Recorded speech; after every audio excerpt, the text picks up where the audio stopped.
Tudo bem, pessoal? Hoje comentário sobre Jay Kelly, o novo filme da Netflix dirigido por Noah Baumbach, que estreou no Festival de Veneza desse ano e é um dos longas da plataforma com maior investimento na temporada de prêmios. Aí eu falo quanto à repercussão de screener, sessões fechadas, tentativa de envolvimento não só do George Clooney, mas especialmente do Adam Sandler, que é uma grande aposta da Netflix aí pensando, por exemplo, no Oscar de melhor ator coadjuvante. Esse filme teve uma rodagem bem curta nas salas de cinema, já está disponível no catálogo do serviço de streaming e dá conta de uma tentativa de desconstrução do astro do cinema. Só que no meio disso tudo acaba embaralhando as coisas e reforça muitas das críticas que o próprio filme acaba fazendo, especialmente quanto à imagem e proteção. Por exemplo, a premissa de um artista em crise existencial não é nova.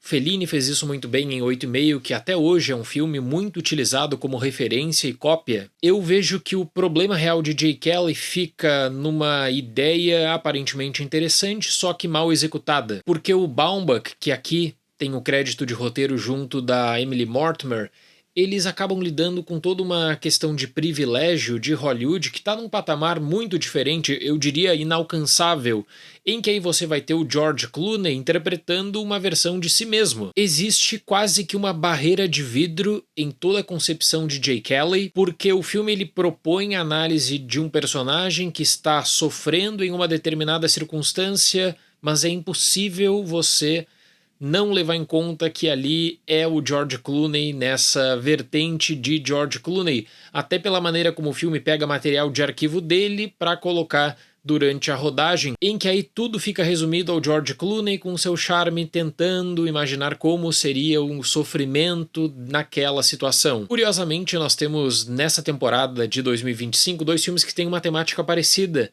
e aí eu coloco para comparação o Valor Sentimental, do Joaquin Trier. O filme do Baumbach, em muitos momentos, parece um comercial de luxo sobre como é para um artista de Hollywood ficar triste. Tudo tá limpo, os cenários são lindos, calculados, você tem essa persona que é o George Clooney, enquanto o Joaquin Trier vai para um outro caminho. Valor Sentimental acaba lidando com a imperfeição da vida.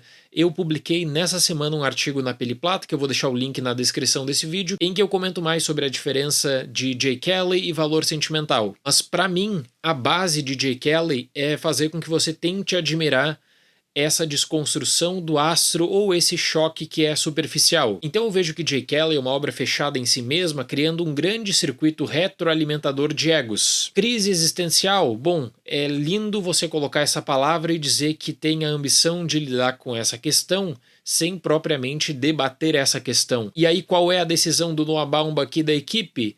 Cercar o longa com frases de efeito para você colocar numa camisa, num trailer, num material publicitário de Jay Kelly. O astro de cinema Jay Kelly, interpretado por Clooney, enfrenta uma crise na carreira e o luto por um mentor, e abandona uma produção para seguir sua filha em uma viagem na Europa. Acompanhado pelo seu agente, que é interpretado pelo Adam Sandler, e pela sua equipe, Jay Kelly confronta fantasmas do passado e a realidade das suas relações familiares frustradas, numa jornada de luxo e desilusão. O roteiro é marcado por passagens que, aparentemente isoladas, trazem alguma questão reflexiva, até diria poética, quando você tem a situação de lidar com pedaços do tempo, de que todas as lembranças do Jay Kelly são filmes. No entanto, isso parece tão revisado para ter um impacto numa situação específica em que você esquece toda a circunstância do desenvolvimento de Jay Kelly e fixa nessas frases de efeito, fixa em um monólogo que não acrescenta muito a experiência. Essa artificialidade verbal, na minha opinião, reforça a tese não intencional do filme, a de que o protagonista é incapaz de articular sua própria existência sem o filtro da dramaturgia, transformando momentos que deveriam ser de confissão genuína em linhas de roteiro declamadas com uma melancolia ensaiada. Existe uma beleza irretocável, quase que de um cartão postal nessa viagem melancólica pela Europa, em que aí o Jay Kelly tem a imagem dele para preservar e todos os negócios em torno de uma grande estrela, que o filme pontua que ele é, com a situação de uma família que passa por problemas. O argumento, no entanto, é raso. O filme ele praticamente clama para que o espectador sinta pena da solidão do Jay Kelly, dada a circunstância que ele vive. O Jay Kelly, ele suga a energia de todos que estão ao redor dele, mas a câmera do Noah Baumbach é muito focada para essa análise do mito, ou o que seria a desconstrução dessa estrela. Isso acaba sendo algo colocado na introdução que se torna, no desenrolar da narrativa, uma reverência ao herói trágico, que acaba tendo um ponto de ruptura com todas as abordagens dramáticas da carreira do próprio Baumbach. Aí, curiosamente, o verdadeiro coração emocional do filme é o Adam Sandler, que interpreta o agente e melhor amigo de Jay Kelly, o Ron, que carrega toda a melancolia que a história precisa. Ele é o retrato vivo da exaustão de quem passa a vida polindo o brilho de outra pessoa. Nessa dinâmica, existe aquela crueldade de Hollywood que você tem um afeto por um lado, mas também tem o contra-cheque.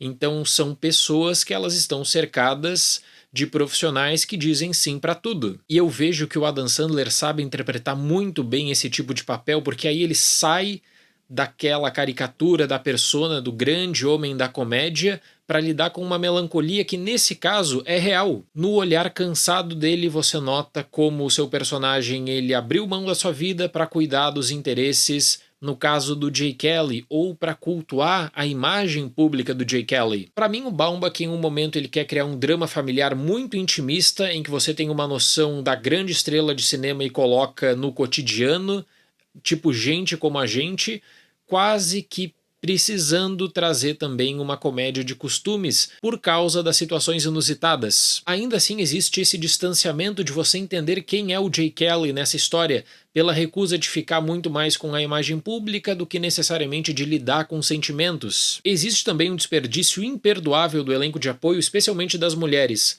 A Laura Dern interpreta uma publicista eficiente que é reduzida a uma ferramenta de exposição de roteiro, desaparecendo da trama assim que deixa de ser útil para o ego de Jay Kelly. Da mesma forma, a relação com a filha mais velha, que é interpretada pela Raya Keogh, é tratada com uma superficialidade alarmante. A tentativa de ver o Jay Kelly interagindo com essas pessoas comuns passa do paternalismo ao constrangimento, o que acaba se tornando algo que às vezes viraliza, da estrela de cinema que está numa bolha e aí de uma hora para outra aparece na multidão e sente esse estranhamento. Existia uma possibilidade de lidar com esse distanciamento, mas por você estar lidando aqui com o George Clooney, com o seu charme interpretando o George Clooney na versão Noah Baumbach, fica tudo mais difícil. E é curioso, porque aqui, de toda a filmografia do Baumbach, é um projeto que parece que ele perdeu completamente a mão do que seria o seu objeto de análise. Para Jay Kelly, nota 5. De todo modo, é um filme que eu sinto que a indústria cinematográfica tende a prestigiar porque acaba tratando dessa bolha de Hollywood, acaba lidando com privilégios, acaba lidando com o prestígio. Então, por mais que Jay Kelly tenha esse amplo investimento da Netflix, que não esteja sendo tão cultuado na temporada da crítica, eu acho que ele acaba entrando em setores da indústria cinematográfica que podem levar o Adam Sandler, por exemplo, para uma indicação de ator coadjuvante e até mesmo tirar uma vaga de roteiro original de algum outro nome que, na minha visão, merecia mais nessa temporada, mas isso nós vamos acompanhando aí durante as próximas semanas também com os conteúdos do Oscar 2026. Tá bom, pessoal? Muito obrigado pela atenção, até mais e tchau!